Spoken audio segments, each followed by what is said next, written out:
Hey guys, it's Meal Before Me, and I'm back with another food review. This time, we're checking out Marie Callender's frozen meals. Now, Marie Callender was an actual person who started out baking pies at home in the 1940s, selling them to local restaurants in California. Her son then opened their first pie and coffee shop in 1964, which expanded to different locations that eventually became full-service restaurants. Today, there are over 20 Marie Callender eateries, most of which are spread throughout California, though a couple exist in other states like Nevada, Utah, and Idaho, and those meals and desserts inspired the frozen Marie Callender meals you see today. As a brand, it has way more products than I've ever seen, including pies, which I don't remember loving. My favorite store-bought pie of this type is Edward's Key Lime, but they also have side dishes like green bean casserole, family-sized meals like the lasagna with ricotta cheese, which somebody on their website didn't like, duos that have 2 meals in one, which is a neat idea, like the steak Diane and chicken Madeira combo that the Cheesecake Factory got rid of, which was the death of me having any interest in eating there again, besides the crazy prices, but I haven't seen duos in my store. And then there are the Marie Callender's items you've probably seen most, like the pot pies, dinners, and bowls. I got 21 meals to try, which is all my grocery had, minus the few I chose not to get, like the shrimp meal because I don't eat shrimp, and the spaghetti and meatballs because I didn't want to spend money reviewing something so basic. All of the meals are between $3.69 and $3.99 regular price, but I got them on sale for $3 each, and they weigh around 10 to 12 ounces. But enough talk because we're all here to answer one question. How does it taste? And I'm ready to find out, so let's get these heated up. To the table! As always, with these grocery reviews, I'm going to show you the footage and tell you my thoughts over it. And since I have so many meals, I'm breaking them up into categories, and I'll be heating them in the microwave because that's how most of us do it here in the States. If you want to plop them in the oven instead, you can follow the instructions to do it. I'll be using my trusty 700-watt Kenmore, but pretty much every frozen meal I've ever tried was developed with 1100-watt microwaves in mind. I haven't had any issues with things not coming to temperature or cooking through properly, but it's still worth mentioning. And I'll be rating these meals by taste and repeatability, meaning would I eat it again? Starting with pies, and the first one up is chicken pot pie. They also have a turkey and beef pot pie that I didn't get. Like in one of my other reviews, it didn't have a protective wrap, which I don't like, and the instructions said to cook it in the box. It did have a perforated flap to pull off, which you can see it didn't do all that cleanly, and some of the filling squeezed out of the top. This one was great. It had a really strong but pleasant chicken noodle soup smell, and that's what it tasted like, a thick chicken noodle soup. I don't remember what I reviewed the last time I had chicken pot pie, but I remember thinking that the crust was floury in a bad way and buttery in a good way. This crust doesn't have that undercooked floury taste or texture to it, which is nice, but it also isn't as buttery as that other one. The vegetables were nice and firm, and I really liked that the carrots weren't chopped up pieces, but slices. I also love peas, so I wish there were more of them, but the main thing was the chicken, and I was happy with it. Despite having those squared off manufactured shapes, it didn't have that weird frozen texture that's either spongy, woody, or mushy. It had some toothiness to it. I feel like I saw a piece of celery, I'm not sure, but it did have a slight celery flavor, only it was the kind I like where it adds just enough to a broth without giving it that funky, metallic aftertaste celery usually imparts when it's too strong. Overall, this one was nice with a lot of flavor, and I can see this being enough for a quick lunch, so for repeatability, would I eat this again? Yes. Next is the beef shepherd's pie, which is a bit larger than the pot pie. I never stir meals before showing them to you, by the way, because I want you to see the individual components better, even though it looks terrible, but this one was also good. The mashed potatoes were dense instead of watery, even after mixing everything together, and there was a rich beefiness to the meat and taste and smell that stood out to me. The texture was also what I'd expect from ground meat, despite kind of looking like dog food. The one thing I didn't like was the size of the carrots. The tiny bits there were way too small, especially compared to the pot pie. Still, for repeatability, would I eat this again? Yes, with one caveat. I don't know how filling this would be compared to the pot pie, which felt more substantial thanks to the crust. Last in this category is the chicken and bacon shepherd's pie, which I was curious about because of the combination. Looking at the box and the bowl, I couldn't tell if it was separated on purpose because it seemed like one side had filling with mashed potatoes on top, while the other side, diagonal, was just filling. Either way, this one seemed to have less mashed potatoes than the last pie, which was a shame. And while the cheese sauce had a nice flavor that was a cross between cheddar and Velveeta, which you should take with a grain of salt because I haven't had Velveeta in decades, it's just what popped into my head when I tasted it, it had a mealy texture that was made worse by the chicken somehow. Like it was gritty. The chicken also had a weird texture because it felt like a potato when I stuck the fork in it, but it tasted more chickeny when I bit into it. I'm not a big fan of cheese and broccoli together, which I've said many times, but even setting that aside, the mealiness of the sauce never improved, no matter how much I tried to mix it. So, for repeatability, would I eat this again? No. Moving on to the bowls, we've got what I'm calling meals that give no clucks because they don't have chicken in them. And first up is the pulled pork mac and cheese. The packaging for these bowls is a menace. It's hard to pull the film off. When you do, it rips the paper, and the bowl itself is bendy. I trust it enough to eat from, but not enough to sit it in a lunch bag or backpack that might get pressed up against something. For the meal though, the meat had this really yummy simmered flavor, like it was braised with onions, and the barbecue sauce was sweet and tangy. The cheese sauce was also nice, and it was really thick, but the flavor was subtle. The one negative was that the noodles were too small and soft. There was no chew to them at all. They just kind of fell apart in my mouth. So for repeatability, would I eat this again? Absolutely. The mac and cheese alone wasn't much, but with the pulled pork, this was delicious and my favorite so far.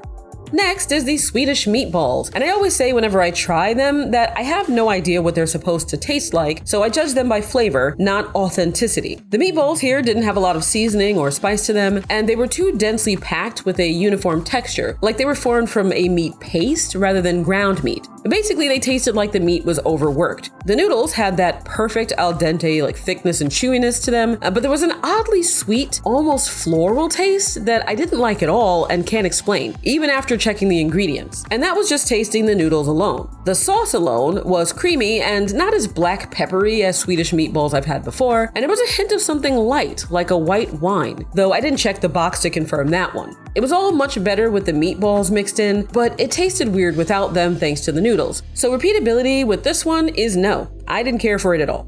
Next is the beef broccoli bowl, which was kind of funky out of the box. Also, you'll notice that I'm not eating as much. It's because I try to get these reviews done in one day, but even on an empty stomach, eating more than a bite or two of this many different things makes me feel gross. So I'm only eating as much as I need to here to share my thoughts. This one was bad. The rice was fluffy and chewy, which was nice, but the beef alone tasted unseasoned and burnt, and it was really dry to bite into, even after mixing it with the sauce. The broccoli was also too crisp. I struggled to stab it with the fork, and it was like chomping down on something raw. And since this is beef broccoli, the star should have been the sauce, but that was more sweet than anything, reminded me of the flavor and texture of duck sauce rather than a nice soy-based sauce I'm used to with beef and broccoli. So for repeatability, would I eat this again? No. Finally, we have the beef pot roast, and I noticed the film pulls off more easily if you put your thumb against the carton to stabilize it, so I didn't fight with it as much going forward. Now, if you watch my reviews all the time, you know that I try to taste things separately before mixing them in to see if they're seasoned or have their own distinct taste, and the potatoes alone here were delicious. They tasted roasted and earthy and well seasoned, and the chunks were a pretty good size relative to other meals I've tried. But the beef had a fruity, alcohol-y, wine-like note to it that I didn't like at all. I could taste it in the carrots a bit too, though they tasted more like onions, which makes sense given how many onions there were. But the wine flavor was so strong that I had to check the box to see if it had wine in it, and yes, the gravy was basically burgundy wine, celery, and onions with very little beef flavor. Now I know it's not going to sound like this as the review goes on, but I do love wine-based sauce. I just like my pot roast to have a more caramelized, deep flavor that you'd get from browning and beef stock, with maybe a splash of wine on top of that. This wasn't that. It leaned way too far into the fruitiness of the wine, as if it was only cooked in wine, which was a shame because the meat and veggies were great and I liked the portions. I just couldn't get past that flavor profile, so repeatability here was no at first, but eating it as leftovers, all the flavors dulled down and blended in more to the point where I actually kind of enjoyed eating it. So repeatability is yes, unless there's something I like more.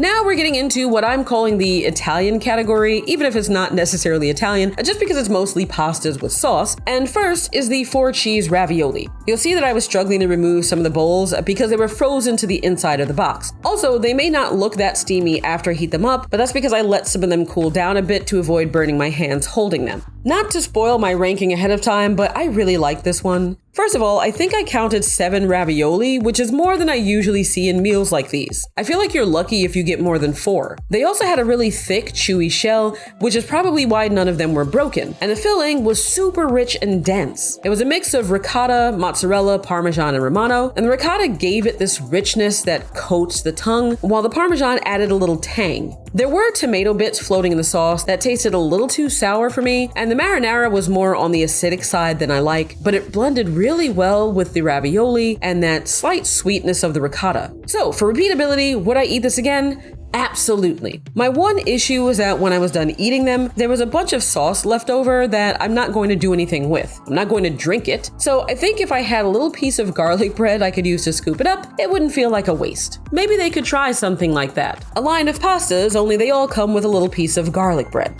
Anyway, next is the rigatoni bolognese. And I thought all of these would taste similar, but they didn't. I like the tomatoes a lot more here because they were a bit sweeter, and the sauce was also less acidic. The pasta had a really nice chew to it, which it should considering that it took up most of the meal. And when I tried a piece of the beef, I tasted something very peppery, almost like it was spicy Italian sausage. I wasn't sure if it came from the beef or the sauce, but it made the whole thing taste like marinara with hot sauce added to it, specifically Frank's Red Hot. It was nothing spicy enough to bother you if you can't tolerate heat, but if you're someone who likes adding hot sauce to your pasta sauce, you'll like this. It was also interesting that eating the noodles alone had a slightly sweeter profile than eating it with the meat, so there were a few different flavors going on with this one that I appreciate for being different from the usual, and it was pretty filling. So for repeatability, would I eat this again? Yes. Next is the lasagna with meat sauce, which I was looking forward to trying because I love those crimped noodles. And the noodles alone tasted well seasoned, with nice chew again, and the sauce alone had an herbal fruitiness to it that I couldn't place, but it wasn't strong enough for me to check the ingredients, and I thought it tasted really nice. The mozzarella was thick with a real fresh mozzarella texture. I don't know if you can see the cheese pull here, but most frozen meals I try are very skimpy with the mozz, and it's usually broken up into little bits, almost like they only use shredded. Meanwhile, this one tasted and felt like whole mozzarella. This one was my favorite ahead of the pulled pork, which you can tell because I kept eating it. Also, this was the next day, so my belly was empty, and this one ended up being my lunch. Not a lot to say here. It's simple, tasty, and substantial, so for repeatability, would I eat it again? Definitely. Next is the chicken parm with breaded white meat chicken patties, which is a funny way to say chicken nuggets. I do give it extra points for doing something different from the one big spongy textured slab you get with most chicken parm dinners, and biting into a patty, it had a great nugget texture, because it's a nugget. And while the breading wasn't mushy or gummy, it did have a very strong seasoned breadcrumb taste that I didn't care for, almost like it was rolled in breadcrumbs after they were cooked. The noodles alone didn't taste seasoned, but you'd obviously be stirring it to combine, so how the individual tastes come together is what matters most, and surprise, that made it worse. The breading stands out way too much and makes the whole thing feel mealy on the tongue. There also wasn't enough sauce to coat everything, though the sauce was pretty bland anyway, and the breadcrumbs overpowered that too. Also, the cheese was really clumpy, so I think this would have been the time to go with shredded to disperse it more evenly. I will say that this tasted better as leftovers because the breadcrumbs absorbed the juices, dulling their taste and softening the texture, but it still wasn't enough to save this one for me, so repeatability is absolutely not. Moving away from the tomato-based sauces, next is the chicken Alfredo, which wanted to be eaten about as much as I wanted to eat it, considering how hard that film was to pull off. I've never been a fan of Alfredo sauce, I've probably mentioned that, and I already didn't like this one just from looking at it, given the paltry, rosy sauce, the intense whiff of boozy sun-dried tomatoes that came off it despite having no tomatoes, or the Minecraft chicken blocks. But it's not about looks, it's about the taste. And good news, that was also bad. The sauce had a sharp pungency to it that reeked of wine, as if the alcohol wasn't burned off, so I checked the box and sherry wine was one of the ingredients. While I don't like Alfredo in general, I'm still used to it having that rich white cream sauce, not whatever this was. This tasted like someone didn't feel like finishing their wine, so they just dumped it on your pasta, and it gave it this metallic aftertaste. This was just another level of not for me, so I didn't want to take any more bites, but I did to at least check the texture of the chicken, and unlike all the other meals up to this point, the texture here was very soft. If I wasn't against food waste, I'd have thrown this one out, so repeatability is obviously no, but don't let me stop you from trying it, and that goes for all of these, because the flavors that put me off might be flavors you enjoy. Next is the chicken Alfredo bake, which I wanted to try after the last one to see if the veggies improved upon the Alfredo or made it worse. It was promising because it looked a bit more appetizing, and I could tell that the sauce was the white cream sauce I prefer. But again, I don't like veggies with cheese sauce. Spinach and artichoke dip is amazing, so there are exceptions, but for what's in frozen meals, it's almost always yucky to me. So I tried the veggies first, and the carrots were really tasty, but I do love carrots. And the broccoli was bland, but not like some meals where they managed to remove all of the flavor from the veggies somehow. The texture of both of them was also in that Goldilocks zone where they're not too mushy or rubbery or crunchy, they're just right. The sauce was also nice flavor-wise. It was very milky, but there was a slight grittiness to it that did go away after mixing it. The noodles weren't as chewy as I'd like, but they weren't falling apart either. They were somewhere in between. The main problem was the chicken. It was both soft like the last meal, while also spongy somehow. It also tasted like it was brined in a sugar salt solution in not a nice way. So the sauce was really nice with the noodles and even with the broccoli and carrots, but I hate the taste of bell pepper with white cream sauce. The flavors just don't mix to me. And that plus the chicken's weird texture and taste brought it down for me. So for repeatability, would I eat this again? No, it's just less of a no than the last meal. Wrapping up this category, we have the Pesto Pasta bowl. I love pesto, but not all pesto is created equal. Some of it just tastes like dirt. And when I opened this, the pasta looked like gnocchi, so I got very excited, but it was just pasta folded over with a little scalloped edge. The pasta alone was very tasty, like it was properly seasoned, but also like there was something naturally sweet and earthy in the flour used to make it. I honestly could have eaten a bowl of that by itself. As for the pesto sauce, it was runny and didn't pack a lot of flavor. It was just a mild taste, like if you grabbed a box of chicken broth off the shelf and dropped some herbs in it. Not complex, but still pleasant. I was nervous about the tomatoes because while I appreciate cherry tomatoes, I really hate them raw, but these had a burst of tomato flavor that tasted more sauteed. And the chicken's texture wasn't as bad as the last meal, but it still wasn't as good as the earlier ones. So for repeatability, would I eat this again? Maybe. I was torn because I actually think it's pretty delicious and the pasta is absolutely the selling point, but I usually say no to repeatability if there's something significant I'd change about a meal, and I don't like the chicken in this. I'd much rather have this without that and then add my own grilled chicken to it. So if it were just about flavor alone, I'd say yes, but with the chicken in the mix, unless they improve that, repeatability is no. Finally, we have the last category, which is chicken, because I'm pretty sure all of these have chicken in them, including a few that are Asian inspired. First is the chicken mac and cheese, and I'm starting these on a new day with an empty stomach so I can get through it. There were 3 pieces of chicken, which were like long, flatter nuggets, and they tasted like those Tyson ones, but the cheap dinosaur kind. And these were very salty, like noticeably so. In contrast, the mac and cheese was pretty bland. I discovered that I love cavatappi pasta through these reviews, so the noodles were perfect for me. They were thick and chewy, and the cheddar wasn't strong, but it was creamy. The form factor here was the problem for me, because I feel like I had to mix the chicken with the mac and cheese to dull that saltiness, and the shape made that annoying. Despite that, repeatability is yes, because I like the pasta that much. Next is the chicken and dumplings, and I'll say right out of the gate that the sauce alone tasted like canned cream soup. It was a little peppery, and I think I could even see some black pepper flakes, and the chicken was an okay texture. What was interesting was that the weird dough bits passing for dumplings had 0 flavor, 0 thickness, and 0 chew until after mixing them in. Then they absorbed the sauce and puffed up into really nice chewy dumplings. I liked the veggies, and I thought the sauce was nice and thick. So for repeatability, would I eat this again? Yes. It was a nice departure from the other flavors so far, and the dumplings made it extra satisfying to eat.